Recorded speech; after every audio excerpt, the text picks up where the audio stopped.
I think it's well worth the investment, and I've got my fingers crossed that we'll put a president in who will agree with me.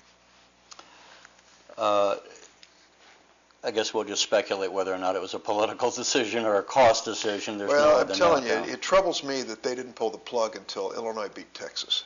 Now, some people say just a coincidence. I believed it was just a coincidence. This Secretary of Energy, the day that they picked Illinois, had on his official Department of Energy website FutureGen as the centerpiece of their research. And here, 6 weeks later, he says, oh, I've lost all my confidence in it. He's been there 2 years. Why didn't he tell us 2 years ago that he didn't want to go forward?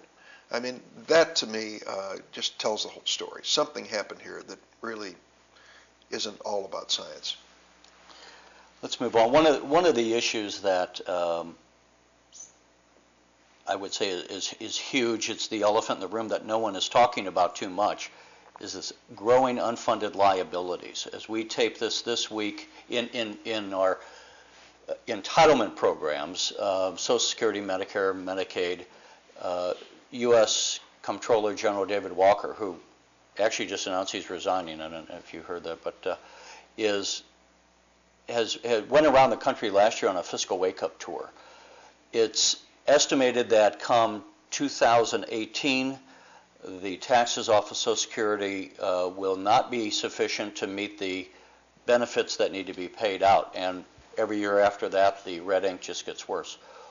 What's your position? President Bush had said we ought to start privatizing some of those.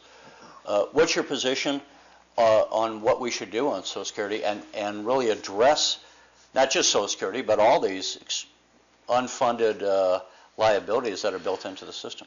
Well, let's stick with Social Security for a minute. When President Bush took office, he inherited a surplus in the federal budget from President Clinton. Because there was a surplus, we were not borrowing money from the Social Security Trust Fund in order to keep our government functioning. And as a result, Social Security Trust Fund, every year there was a surplus, was growing in terms of its reserve and its life expectancy. So that before we made any changes, we estimated it would be 25 years in Social Security, making every payment, every cost of living adjustment without fail. Then President Bush came in and turned the tables on this. We have incurred more debt, almost more debt, very close in numbers, under this president, President Bush, than all of the previous presidents in the history of the United States combined. And that means that we have to borrow more from Social Security, and it starts running out of cash sooner. Now, the problem, obviously, the president faced was he decided to invade a country and start a war that's extremely expensive. This war in Iraq and Afghanistan today costs us about $4 billion a week, $200 billion a year. And the president isn't paying for it. He's adding it to our debt.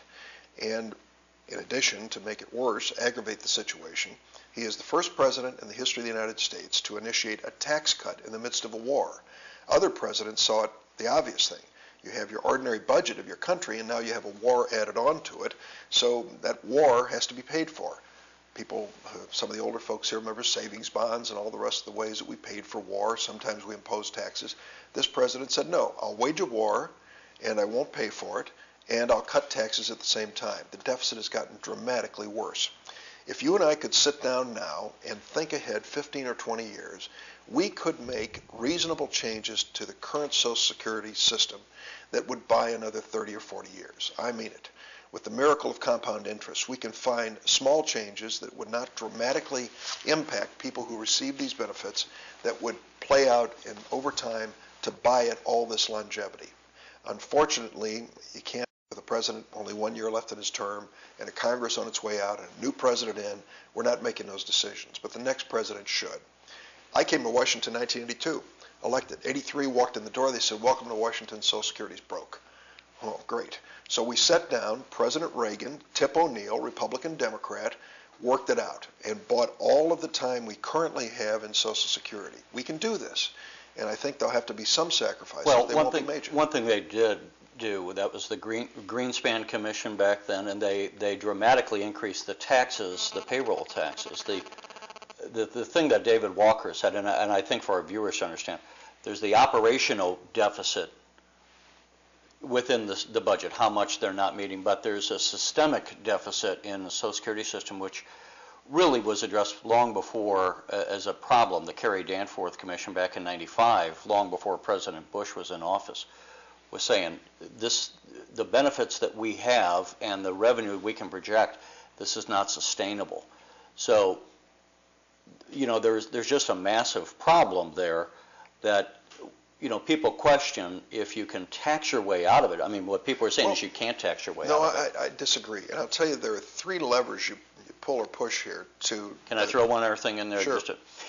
As we tape this week, we have Springfield Mayor Tim Davlin talking about the unfunded liabilities within his firemen. So Right.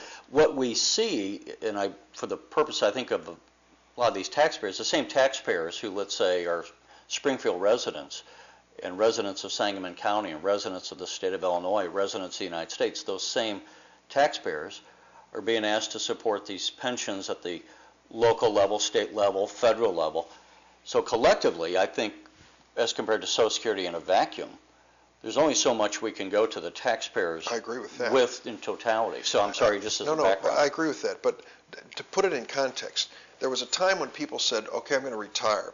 Social Security check's going to be great. It's not everything I'll need.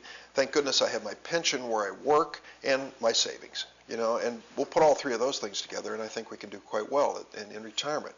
Now look what's happened. Take a look at the stock market. If you've got an IRA or 401k and you watch these stock prices going down and you realize you could catch a bad cycle in the stock market, and what you'd put away in terms of your savings, personal savings, could be worth less. Now you have the pension question. Pensions are changing in America. They used to be defined benefit pensions. Now it's defined contribution. The difference is substantial. Defined benefit could have a cost of living adjustment that keeps up with inflation. The defined contribution may not. And so you have people, and of course some pensions disappear in mergers and other things that happen. So Social Security is that one leg on a three-legged stool that we say we better watch out and take care that this is always going to be there. When President Bush said privatize it, many of us said stop. You're taking the money out of Social Security for this private investment, and you're not replacing it. You've got to find a way to do that. I think that if we take a look at our contributions, whether or not people in higher income categories making over $97,000 a year should pay anything on that income into Social Security, is one of the elements.